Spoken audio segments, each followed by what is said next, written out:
Kondisi bumi sebelum El Nino. Badai El Nino adalah fenomena iklim yang terjadi ketika suhu permukaan air laut di Samudra Pasifik bagian timur meningkat secara signifikan. Hal ini menyebabkan perubahan pola angin dan curah hujan di berbagai wilayah di dunia. Badai El Nino pertama kali dicatat oleh ilmuwan pada tahun 1950, tetapi kemungkinan sudah terjadi sejak ribuan tahun lalu. Badai El Nino biasanya berlangsung selama 9 hingga 12 bulan, tetapi ada juga yang lebih pendek atau lebih lama.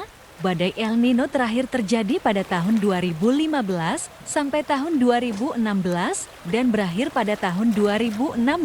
Badai El Nino memiliki dampak yang bervariasi tergantung pada lokasi dan intensitasnya. Secara umum, badai El Nino dapat menyebabkan kekeringan, banjir, kebakaran hutan, gelombang panas, badai tropis, dan pergeseran ekosistem.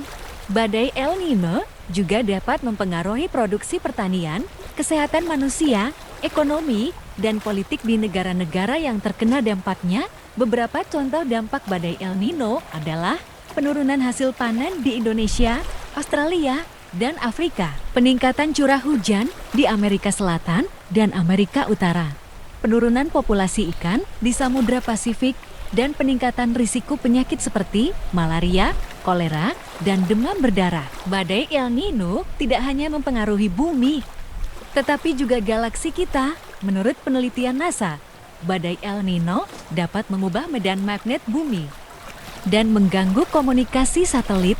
Badai El Nino juga dapat mempengaruhi posisi matahari, bintang, dan bulan terhadap bumi. Misalnya, badai El Nino dapat menyebabkan pergeseran sudut kemiringan bumi yang dapat mempengaruhi musim dan panjang hari. Badai El Nino juga dapat mempengaruhi gravitasi bumi yang dapat mempengaruhi orbit bulan dan gerhana. Selain itu, badai El Nino dapat mempengaruhi radiasi matahari yang dapat mempengaruhi iklim dan cuaca bumi. Tentena, salah satu daerah pedesaan yang terletak di pinggiran Danau Poso dan pusat dari Danau Poso, pernah mengalami kemarau panjang pada tahun 1960-an. Kemarau panjang yang dialami tahun 1960-an di Tentena terjadi pada ekosistem Danau Poso, baik di hulu dan di Sungai Poso.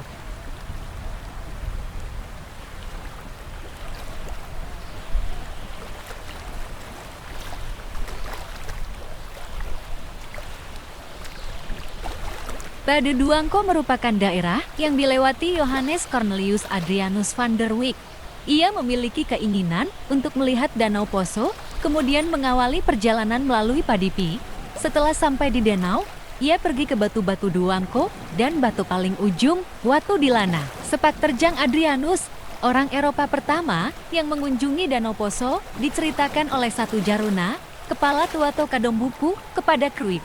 I Jaruna menyebut Adrianus sebagai kontoro atau pejabat pengawas dari pemerintah Hindia Belanda di Poso.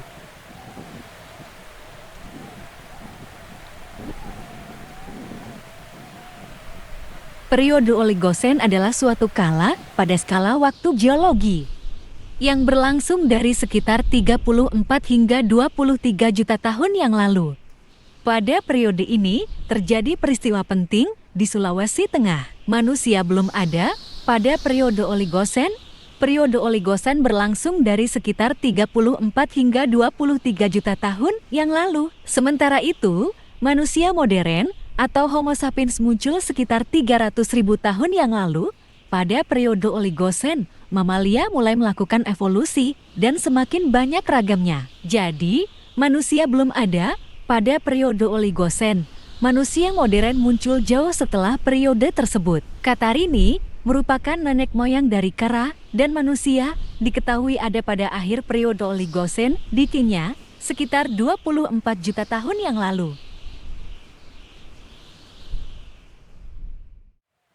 Badai El Nino belum dapat dipastikan terjadi pada periode Oligosen, misalnya perubahan bentuk permukaan dari berair ke kondisi mengering, baik terjadi pada lautan, danau, atau sungai. Periode Oligosen yang berlangsung dari sekitar 33,9 juta hingga 23 juta tahun yang lalu. Periode Oligosen sering dianggap sebagai masa transisi penting, sebuah tautan antara dunia kuno Losen tropis dan ekosistem yang lebih modern dari Miosen. Iklim Oligosen tampaknya beriklim sedang dan banyak wilayah menikmati kondisi iklim subtropis. Padang rumput meluas dan wilayah berhutan berkurang.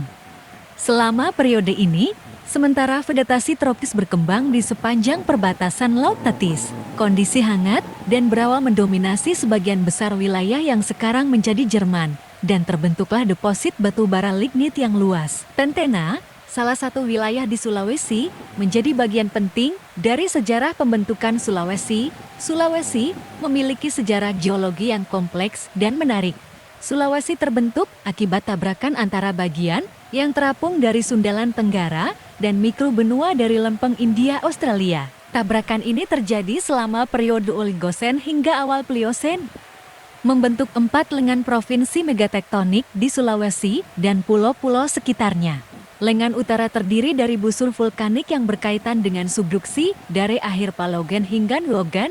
Lengan timur dan tenggara terdiri dari batuan metamorfik dan oviolit Mesozoikum dan lebih muda yang dihasilkan dari obduksi Oligosen.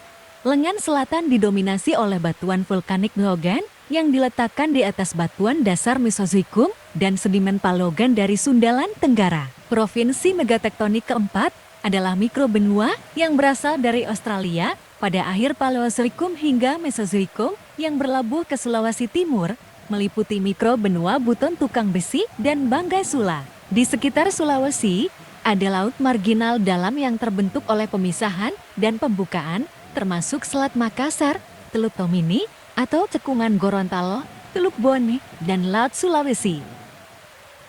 Tentena terbentuk akibat dari pembentukan dan pemisahan laut marginal. Proses ini mempengaruhi munculnya endogen yang membuat cekungan besar dan menciptakan danau karena gelombang tektonik. Pergeseran lempeng juga mengakibatkan gunung-gunung purba beserta daratan lainnya masuk ke bawah dasar bumi. Jauh dari periode Oligosen, nenek moyang manusia dan kera. Kata Rini hadir dalam sejarah mula-mula kehidupan baru di bumi, periode Pleistosen. Proses evolusi manusia adalah proses yang panjang dan kompleks, serta rumit yang melibatkan banyak spesies hominid yang sekarang sudah punah.